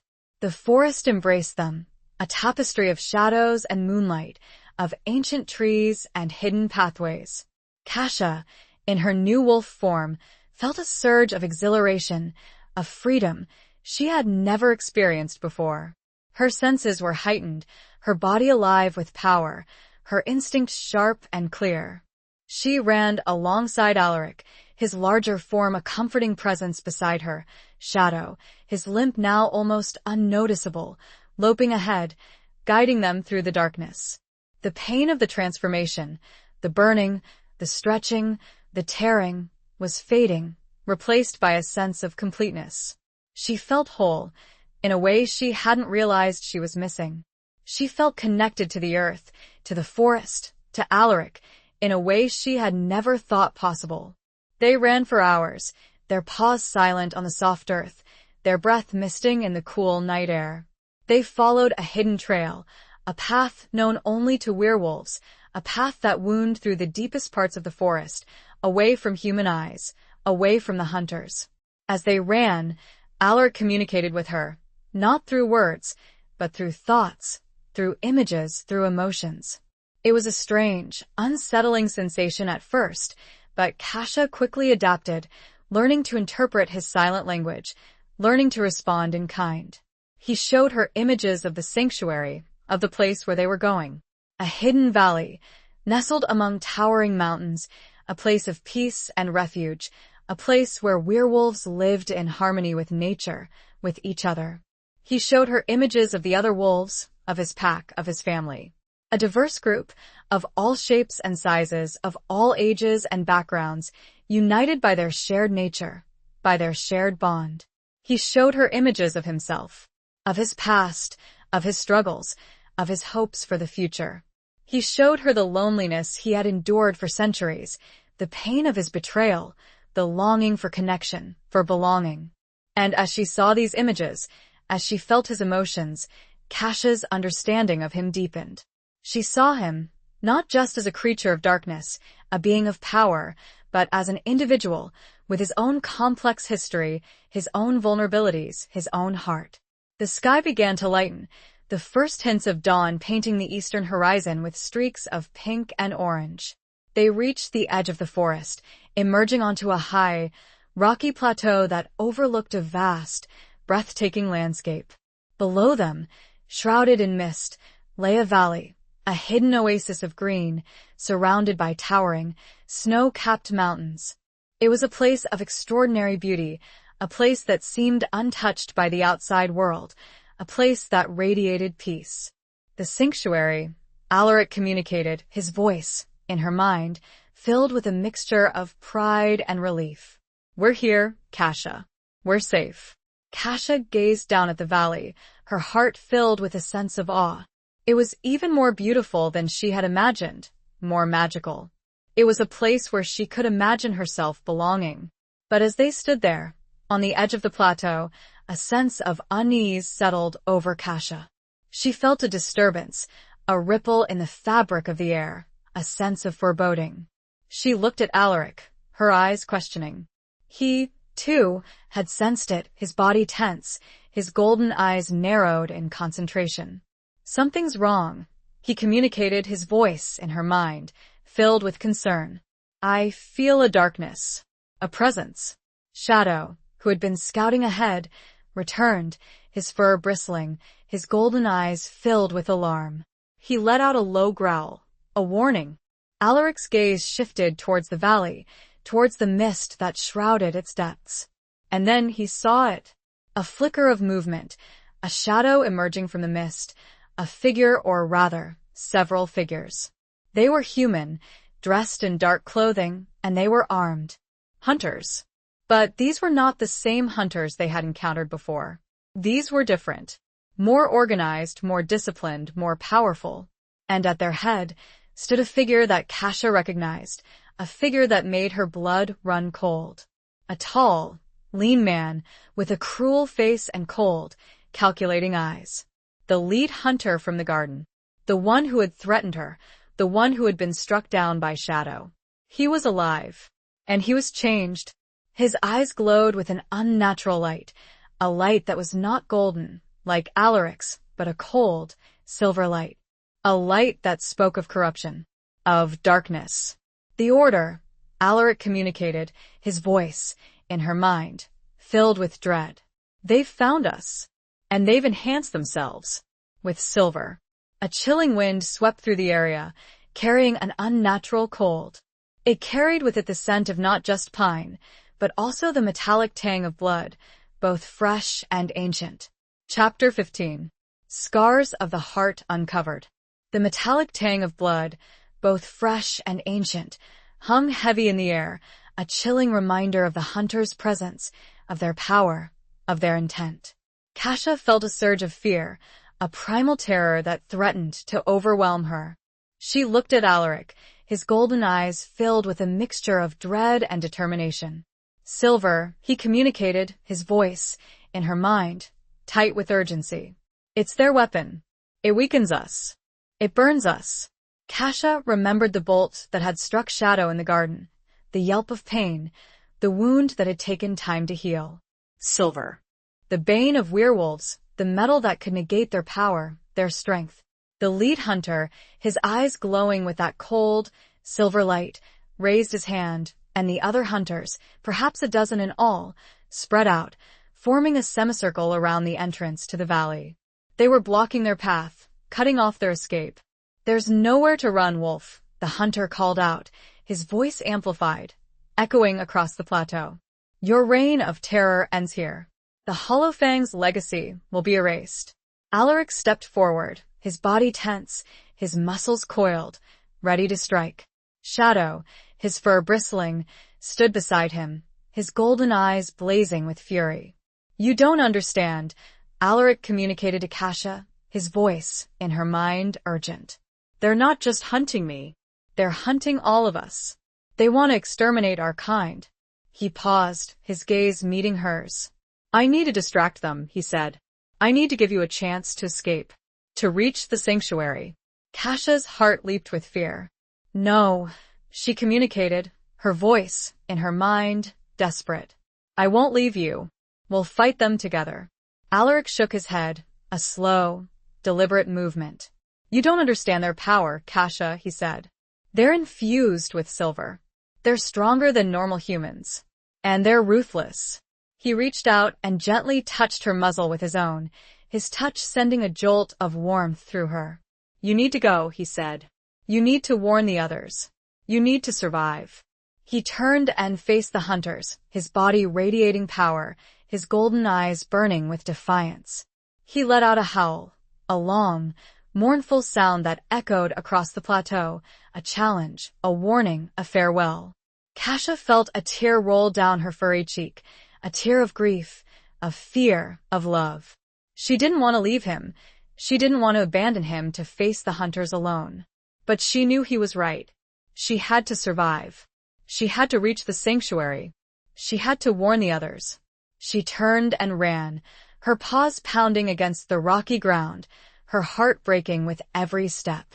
She ran towards the valley, towards the mist that shrouded its depths, towards the hope of safety, of refuge.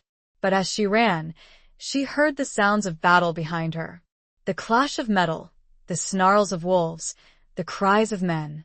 She heard Alaric's howl, a sound of pain, of defiance, of desperation. She stumbled, her legs weakening, her body trembling. She wanted to turn back, to fight alongside him, to die with him if necessary. But she knew she couldn't. She had a duty, a responsibility, to the others, to the wolves who were waiting for her in the sanctuary. She reached the edge of the mist, pausing for a moment, looking back at the plateau. She saw Alaric, surrounded by hunters, his body covered in wounds, his fur matted with blood. He was fighting with the ferocity of a cornered animal, his movements desperate, his strength waning. And then, she saw the lead hunter, his eyes glowing with that cold, silver light, raise his crossbow, aiming it directly at Alaric's heart. Kasha screamed, a silent scream, a scream of anguish, of despair, of rage. She wanted to run back, to save him, but it was too late. The hunter fired.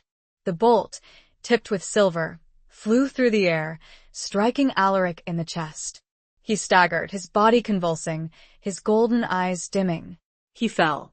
Kasha watched in horror, her heart shattering into a million pieces. She felt a pain, a searing, agonizing pain, as if her own heart had been pierced by the silver bolt. She collapsed to the ground, her body racked with sobs, her mind numb with grief. Alaric was gone. The creature she had feared, the creature she had distrusted, the creature she had loved. He was gone. But as she lay there, weeping, something stirred within her. A spark of anger, a flicker of defiance, a surge of power. The pain of her loss, the grief, the rage, it was transforming her. She felt her bones shifting, her muscles stretching, her skin changing. She felt a new strength, a new power, flowing through her veins. A power born of loss, of love, of vengeance. She rose to her feet, her body larger, stronger, her fur thicker, darker, her eyes burning with a new light. A light that was not golden, like Alaric's, but a fierce, blazing, crimson light. She was no longer just a wolf. She was something more. She was the embodiment of the Hollowfang's legacy. She was the Avenger. She was Fury. She threw back her head and let out a howl that was unlike any she had ever heard before. It was a howl of rage, of grief, of a promise of vengeance. Chapter 16. The Price of a Soul's Desire. The howl, raw and filled with the agony of loss and the burning fire of vengeance, ripped through the air, echoing across the plateau and down into the mist-shrouded valley. It was a sound that spoke of ancient power, of a spirit unbroken, of a destiny forged in pain and fueled by love. It was a sound that made the hunters, even those infused with silver, falter, their cold confidence momentarily shaken. Kasha, in her transformed state, was a terrifying sight. Larger than before, her fur a deep, midnight black, her eyes blazing with that crimson light, she radiated an aura of power, of menace, that was almost palpable.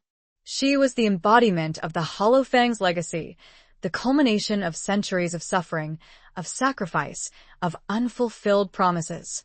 She stood there, on the edge of the plateau, her gaze fixed on the lead hunter, the one who had slain Alaric, the one who had stolen her heart, her hope, her future. He stared back at her, his silver-lit eyes widening with a flicker of fear.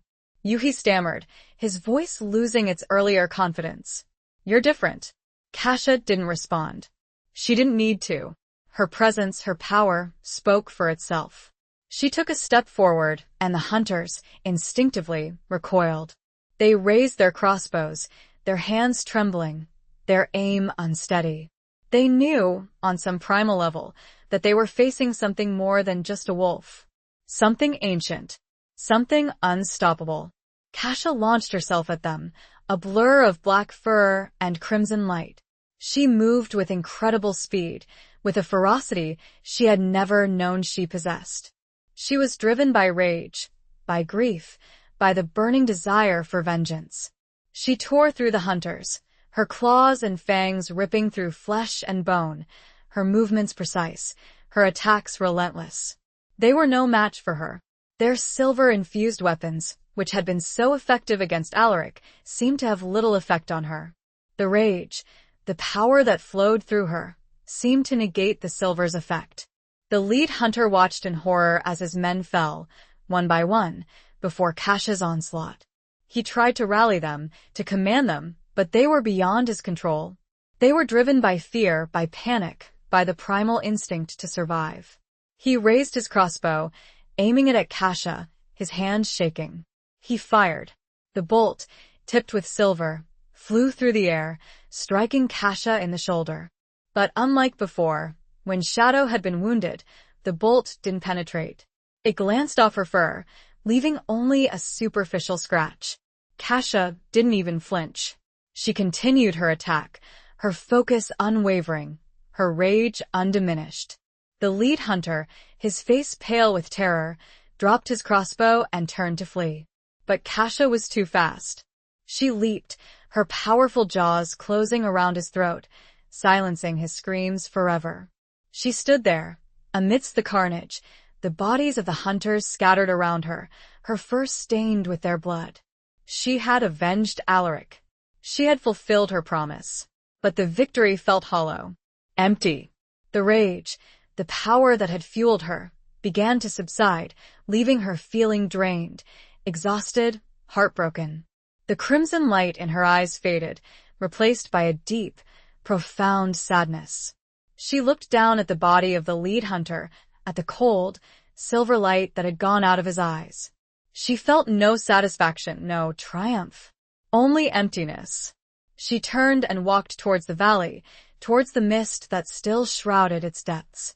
She needed to reach the sanctuary, to warn the others, to find some semblance of peace.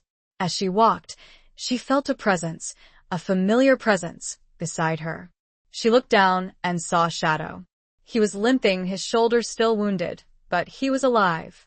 He nuzzled her leg, his golden eyes filled with a mixture of grief and loyalty. Kasha bent down and touched her muzzle to his, a silent gesture of comfort, of connection. They were both alone now, both grieving, both lost. Together, they entered the mist, disappearing into the hidden valley, leaving behind the carnage, the pain, the memories. But as they descended, Kasha felt a pull, a tugging at her soul, a sense of incompleteness. She remembered Alaric's words, the words he had spoken before the hunters had attacked. The words about the soul bond. It's a powerful magic, Kasha. A dangerous magic. It can create a bond that is unbreakable, a bond that can last for eternity. He had proposed the soul bond as a way to break the pact, to sever the connection between his essence and the blood of the Winters, without sacrifice. But now he was gone. And the pact, was it broken?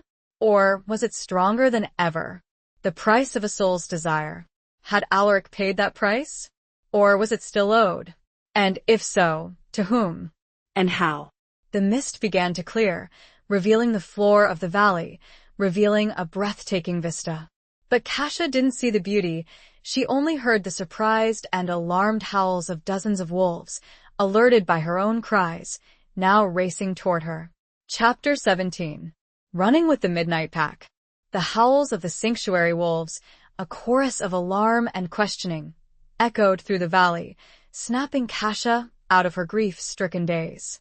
She looked up, her crimson eyes, still fading back to their normal brown, focusing on the approaching pack. They were a diverse group, a kaleidoscope of fur colors and sizes, their eyes reflecting the moonlight, filled with a mixture of curiosity, concern, and suspicion. Shadow, limping beside her, let out a low whine, a greeting, a reassurance. He was recognized, accepted. But Kasha, in her transformed state, was a stranger, an unknown, a potential threat. The wolves surrounded her, forming a cautious circle, their bodies tense, their senses on high alert. They sniffed the air, their noses twitching, trying to decipher her scent, trying to understand her presence. The scent of blood, both hers and the hunter's, undoubtedly confused them. A large, silver-furred wolf, clearly the alpha, stepped forward, his eyes narrowed, his gaze unwavering. He let out a low growl, a question, a challenge. Kasha, her mind still reeling from the events on the plateau, from the loss of Alaric, struggled to communicate. She tried to project her thoughts, to convey her intentions, to explain her presence. But her grief, her trauma, her transformation, it was all too much. Her mind was a chaotic jumble of emotions, of images, of pain. She let out a whimper, a sound of distress, of helplessness. She lowered her head, her body trembling, her spirit broken. Shadow stepped forward, interceding on her behalf. He communicated with the Alpha, his thoughts, his images, his emotions, conveying the story of their journey, of the hunters, of Alaric's sacrifice. The Alpha listened, his expression unreadable, his gaze shifting between Shadow and Kasha. He seemed to be weighing the information, assessing the threat, considering the truth.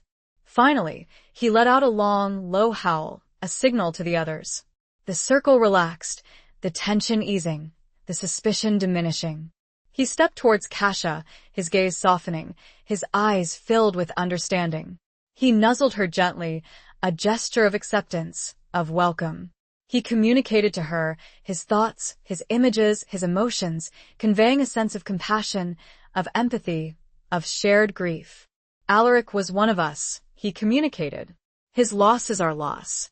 You are welcome here, Kasia. You are safe here. Kasia felt a wave of relief wash over her, so intense it almost brought her to her knees. She was accepted. She was safe. She was home. The other wolves approached her, one by one, sniffing her, nuzzling her, offering their condolences, their support. They were a family, a pack, bound together by their shared nature, by their shared experiences, by their shared loss. The alpha led her towards the center of the valley, towards a cluster of dwellings, built of natural materials, seamlessly integrated into the landscape. It was a village, a community, a place of peace and harmony. He showed her to a small, cozy dwelling, a cave-like structure, lined with soft furs and natural materials. It was to be her home, her refuge, her sanctuary. He communicated to her his thoughts, his images, his emotions, conveying the customs, the traditions, the laws of the sanctuary. He explained that they lived in harmony with nature, that they hunted only for sustenance, that they protected each other, that they honored the ancient ways. He also explained that they were aware of the Order of the Silver Thorn, that they had been fighting them for centuries, that they were constantly vigilant, constantly prepared. He told her that she would be safe here, that they would protect her, that she would be one of them. Kasia, exhausted, both physically and emotionally, settled down on the soft furs, her body aching, her mind numb. Shadow curled up beside her, his warmth a comforting presence, his loyalty unwavering. She closed her eyes, trying to block out the images, the memories, the pain. But it was no use. Alaric was there, in her mind, in her heart, a presence she couldn't ignore. She remembered his words, his touch, his eyes. She remembered the way he had looked at her, in the moonlit garden, the vulnerability, the loneliness, the love. She remembered the pact, the proposed soul bond, the unfulfilled promise. She drifted off to sleep, her dreams filled with images of Alaric, of the hunters, of the sanctuary, of the future. A future that was uncertain, that was dangerous, that was filled with both hope and despair. When she awoke, the sun was high in the sky, streaming through the entrance of her dwelling. She felt different. The rage, the power that had fueled her transformation, was gone, replaced by a deep, profound sadness. But there was something else, too. A sense of resolve. A sense of purpose. She had a duty, a responsibility, to the others, to the wolves of the sanctuary. She had to help them fight the Order, to protect their way of life, to honor Alaric's memory. She knew, with a bone-deep certainty, that she would need to return to Winter House. The answers were there. The means to fight back. The way to honor a love lost too soon. She stood, no longer the terrified woman, but a wolf filled with a purpose. Chapter 18. The Cave of Whispering Echoes. The decision to return to Winter House, to face the dangers that lurked there, settled upon Kasia with a quiet certainty. It was not a decision born of recklessness or a thirst for revenge, but rather a solemn acknowledgement of her responsibility, a recognition of the unfinished business that bound her to her ancestral home, to Alaric's memory, to the very essence of the Hollowfang's legacy. The sanctuary, for all its beauty and peace, was not her true home. Not yet. Her roots lay elsewhere, buried beneath the floorboards of Winter House, intertwined with the secrets and shadows of her family's past. She needed to uncover those secrets, to understand the full extent of the pact, to find a way to end it. For herself, for the wolves of the sanctuary, and for Alaric. She spent several days recovering, both physically and emotionally, under the watchful care of the sanctuary wolves. They treated her with kindness and respect, offering her food, shelter, and companionship. They shared their stories, their traditions, their knowledge of the supernatural world. They taught her how to control her wolf form, how to harness her senses, how to hunt.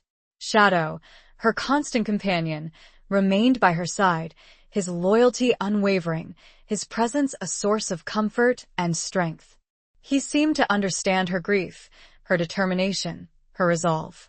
The Alpha, a wise and compassionate wolf named Lorcan, understood her need to return to Winter House. He didn't try to dissuade her, didn't try to hold her back. He knew that she had a destiny to fulfill, a path to follow. The pact, he communicated to her one evening, as they sat together beneath the starlit sky, is a powerful force. It has shaped your family's history, your own life. You cannot escape it.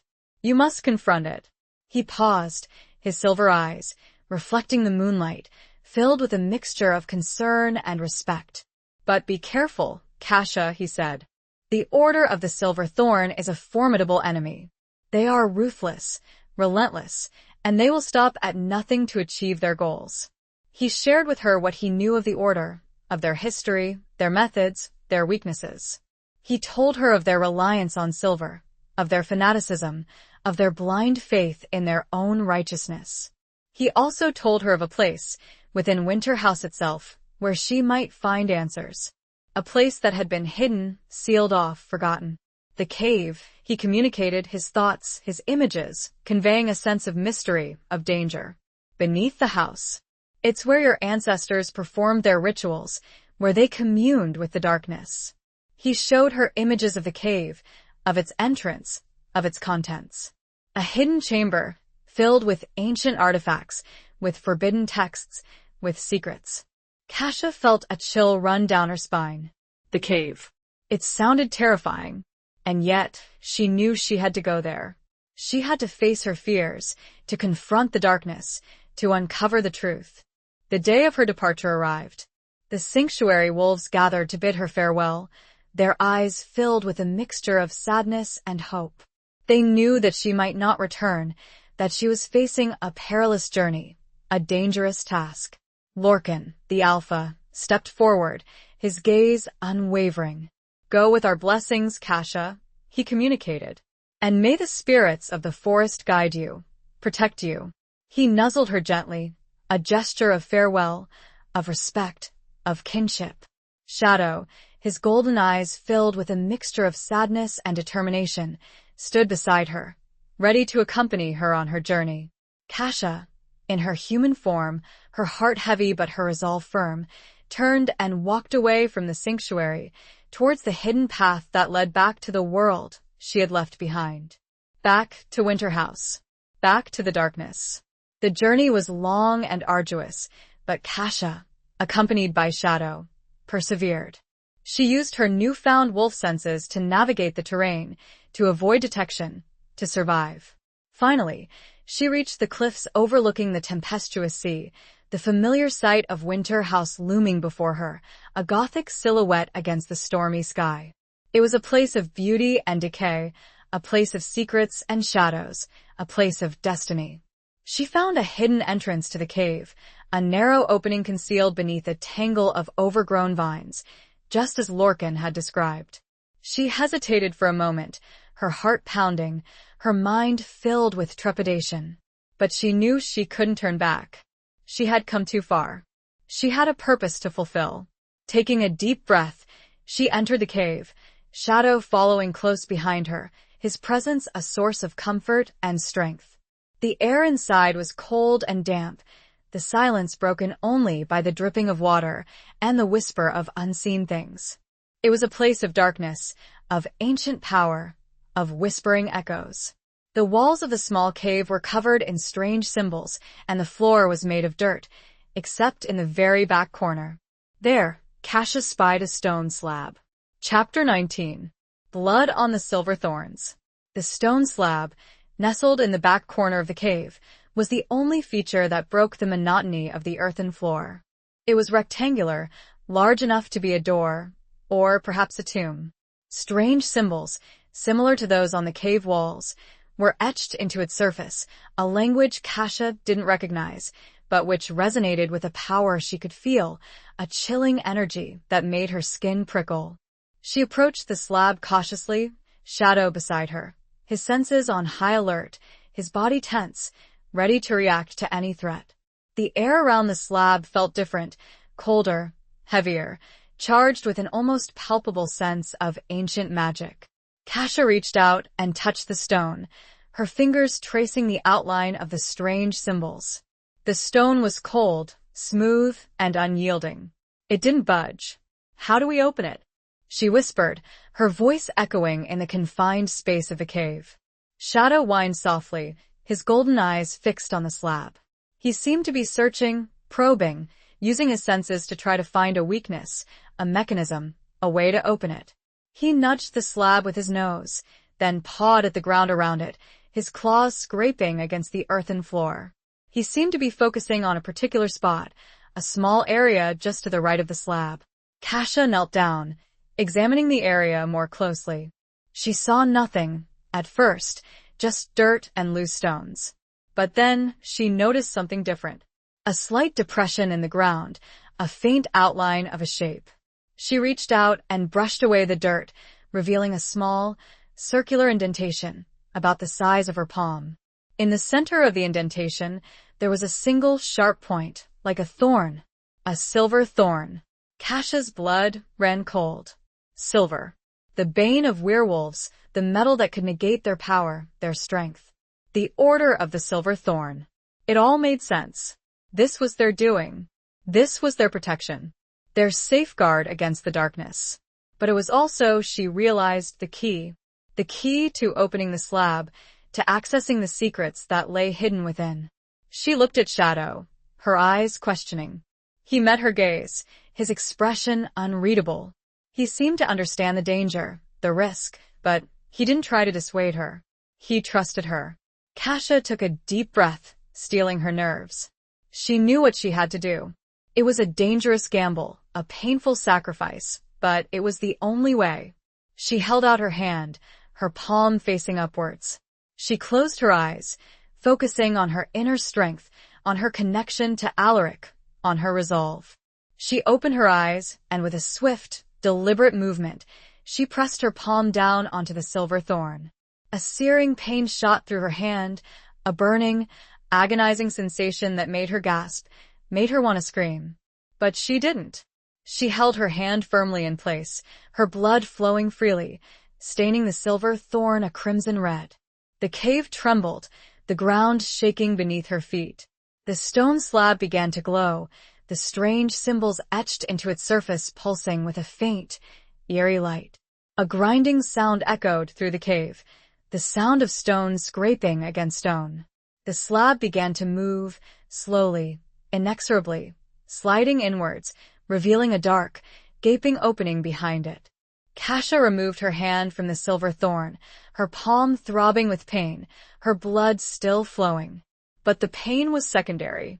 It was overshadowed by a sense of triumph, of success. She had done it. She had opened the way. She looked at Shadow, her eyes filled with a mixture of gratitude and determination. He met her gaze, his golden eyes reflecting her own resolve. Together, they stepped through the opening, into the darkness beyond, into the hidden chamber, into the heart of the Hollowfang's legacy. The chamber was larger than she had expected, a vast, cavernous space filled with ancient artifacts, with dusty tomes, with secrets. The air was thick with the scent of dust and decay, and with something else, something metallic, something familiar, the scent of silver. And then she saw them, standing in the center of the chamber, bathed in the faint, eerie light that emanated from the glowing symbols on the walls, were several figures. Figures dressed in dark clothing, their faces obscured by shadows, their hands holding crossbows. Crossbows tipped with silver. The Order of the Silver Thorn. They had been waiting for her. A voice, cold and laced with cruel amusement, echoed through the chamber. "Welcome, Kasha Winter. We've been expecting you." Kasha could see them clearly, and instantly, with renewed horror, realized who these figures were. They were all wearing the faces of people she recognized. Chapter 20. The Final Confrontation of Hearts. The voice, cold and laced with a cruel amusement that sent shivers down Kasha's spine, echoed through the chamber, bouncing off the ancient stone walls. Her eyes, adjusting to the dim light, widened in horror as she recognized the faces of the figures standing before her. They were not strangers. They were not faceless members of the Order of the Silver Thorn. They were people she knew. There was Mrs. Abernathy, the kindly old woman who ran the village bakery, her wrinkled face now twisted into a sneer, a silver-tipped crossbow held firmly in her hands.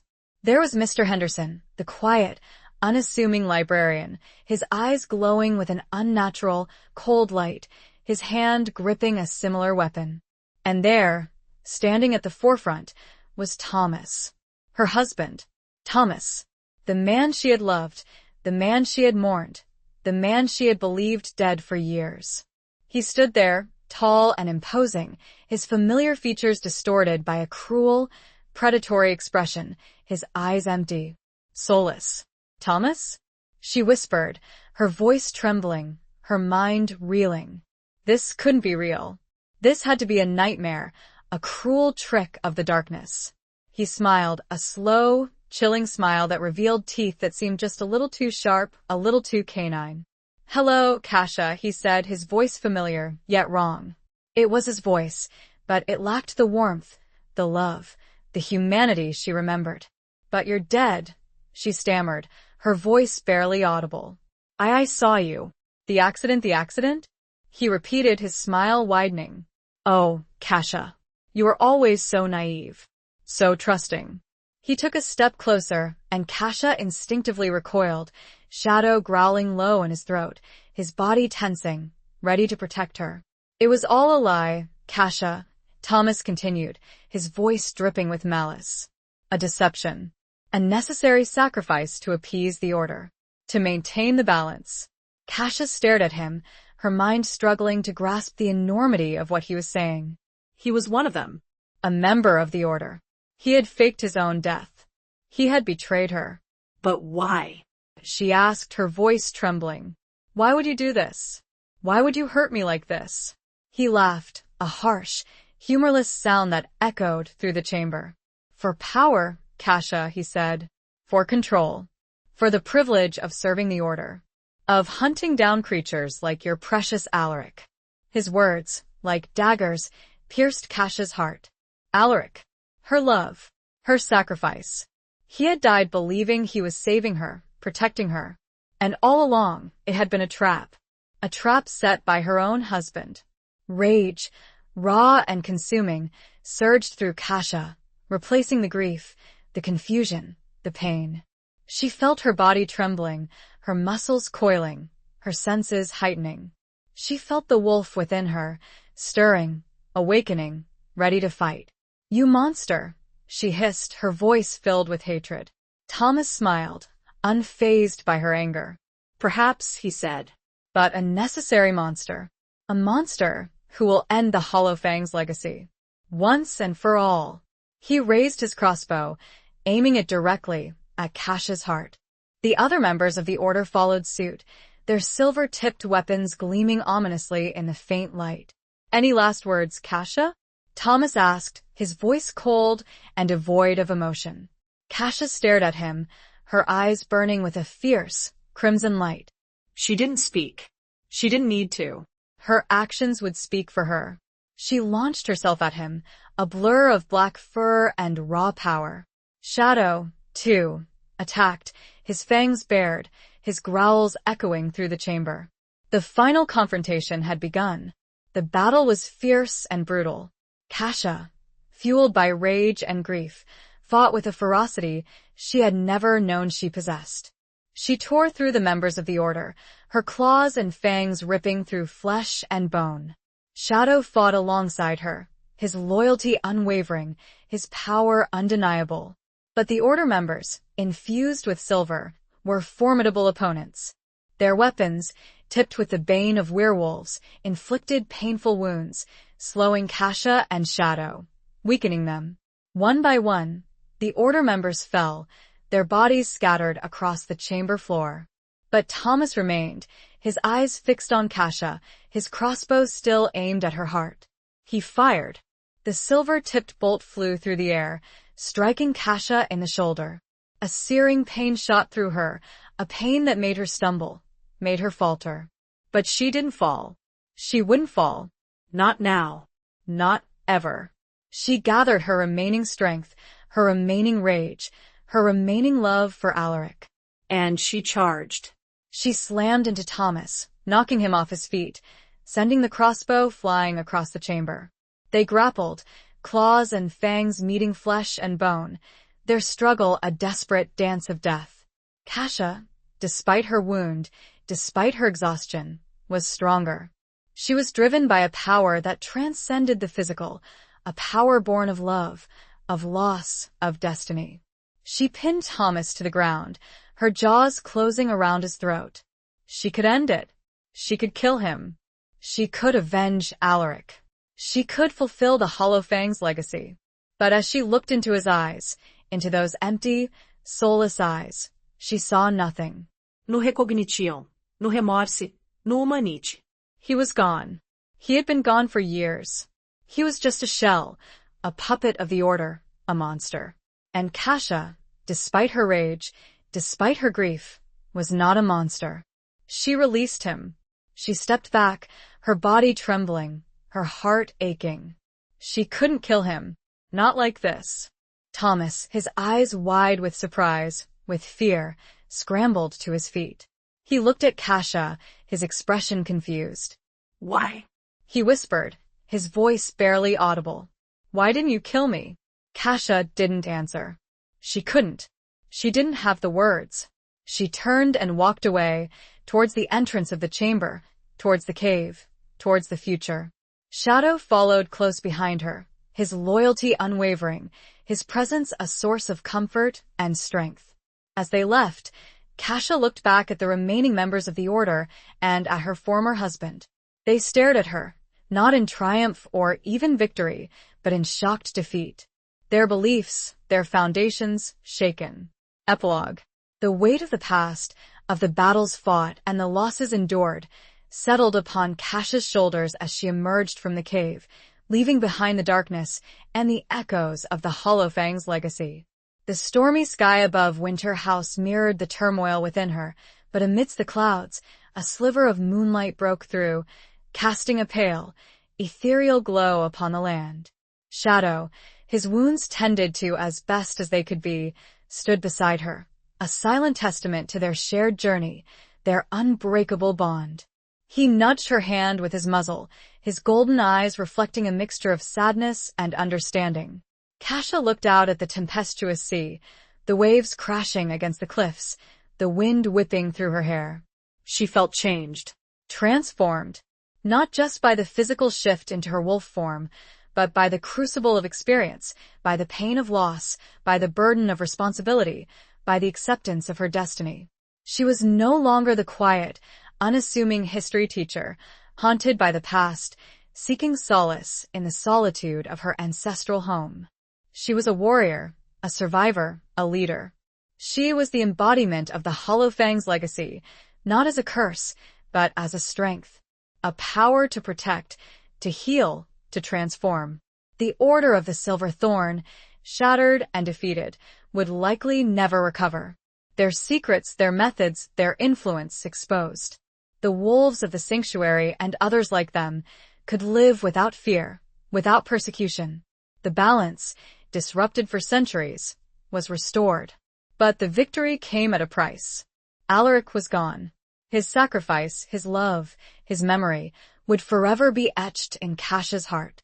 She would never forget him. She would never stop loving him.